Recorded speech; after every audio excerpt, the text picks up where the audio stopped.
Live session में हार्दिक स्वागत है। दोस्तों, आप सबसे मेरा एक करबद्ध अपील है कि आप सभी लोग भारी से भारी संख्या में हमारे इस लाइव सेशन से जुड़ने का प्रयास कीजिए। जैसा कि आपने हमारे इस लाइव वीडियो का थंबनेल पहले ही देखा, मैं आपसे कहूंगा आप जुड़े रहिए हमारे साथ। इस वीडियो में मैं बिहार से जुड़े कुछ अहम मुद्दों पर बातचीत करूंगा। दोस्तों, जैसा कि आप सभी लोग जानते हैं कि बिहार के अंदर विधानसभा चुनाव की जो सरगर्मियां हैं वो काफी ज्यादा तेज हैं। बिहार के अंदर इस बार बहुजन समाज पार्टी एक अच्छा मोमेंटम बनाए हुए है। बसपा के अतिरिक्त तेजस्वी यादव के नेतृत्व में इंडिया गठबंधन और नीतीश कुमार के नेतृत्व में एनडीए भी भरसक और हम यूं कहें तो तगड़ी रणनीतियों के साथ बिहार के इस बार चुनावी समर में है। दोस्तों, बसपा और असदुद्दीन ओवैसी का राजनीतिक दल इन दोनों गठबंधनों से अलग होकर अपने अपने दम पर अकेले चुनाव लड़ रहे हैं। दोस्तों, आपको बताता चलूं, अभी साहू जी महाराज की जन्म जयंती के अवसर पर बहुजन समाज पार्टी के सुप्रीमो बहन मायावती जी के आदेश पर बसपा ने बिहार के पटना में एक बड़ी जनसभा को आयोजित किया और इस जनसभा को संबोधित किया था बहुजन समाज पार्टी के सबसे युवा और सबसे चहेते नेता आकाश आनंद जी ने। दोस्तों, आकाश आनंद जी को बहुजन समाज पार्टी के अंदर बहन मायावती जी ने क्या बड़ी जिम्मेदारी दी है, इस लाइव सेशन में उस पर हम विस्तार से चर्चा करेंगे। लेकिन उससे पहले बिहार के अंदर बहुजन समाज पार्टी इस बार कितनी ज्यादा मजबूत है, इस पर भी थोड़ा प्रकाश डाल लेते हैं। दोस्तों, लगातार 1998 से बहुजन समाज पार्टी बिहार के अंदर चुनाव लड़ रही है। कई बार बहुजन समाज पार्टी के जो चुनावी परिणाम थे वो शानदार बिहार के अंदर आए। कई बार बसपा के हाथों 4-5 सीटों पर जीत मिली, तो कई बार बहुजन समाज पार्टी को एक अच्छा वोट प्रतिशत मिला।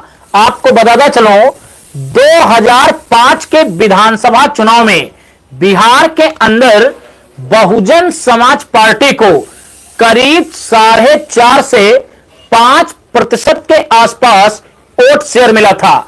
उस चुनाव के बाद लगातार बिहार के अंदर बहुजन समाज पार्टी का डाउनफॉल हुआ। लेकिन 2020 के विधानसभा चुनाव में जब बहुजन समाज पार्टी ने असदुद्दीन ओवैसी की पार्टी के साथ गठबंधन किया, तो इस गठबंधन का सीधा सा फायदा असदुद्दीन ओवैसी की पार्टी को मिला और असदुद्दीन ओवैसी की पार्टी को 5 विधायक तथा बसपा को सिर्फ 1 विधायक के रूप में ही चैनपुर विधानसभा सीट पर जीत मिली। लेकिन इस विधानसभा चुनाव में बहुजन समाज पार्टी का वोट प्रतिशत करीब 1.5% के आसपास रहा। दोस्तों, 2020 के विधानसभा चुनाव के बाद बिहार में लोकसभा के चुनाव हुए। आपको बताता चलूं, इस बार के लोकसभा चुनाव में बहुजन समाज पार्टी बिहार के अंदर भले ही सीटें जीतने में कामयाब ना हुई हो, लेकिन बसपा ने विधानसभा चुनाव की अपेक्षा अपना वोट शेयर बढ़ाने का काम किया। 2020 के विधानसभा चुनाव में बहुजन समाज पार्टी के हाथों 1.5% वोट शेयर लगा था। वहीं 2024 के लोकसभा चुनाव में ये वोट प्रतिशत बढ़ा और बढ़कर करीब 1.75% पर जा पहुंचा।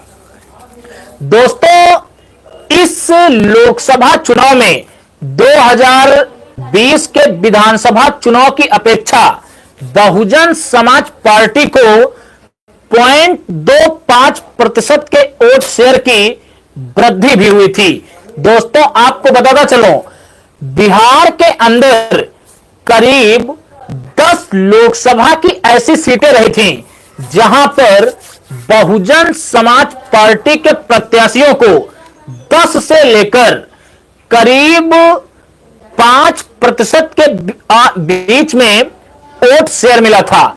दोस्तों, इन्हीं 10 लोकसभा सीटों के अंतर्गत करीब 40 से 45 ऐसी विधानसभा की सीटें हैं जहां पर बहुजन समाज पार्टी दमदारी और दमखम के साथ चुनाव लड़ रही है।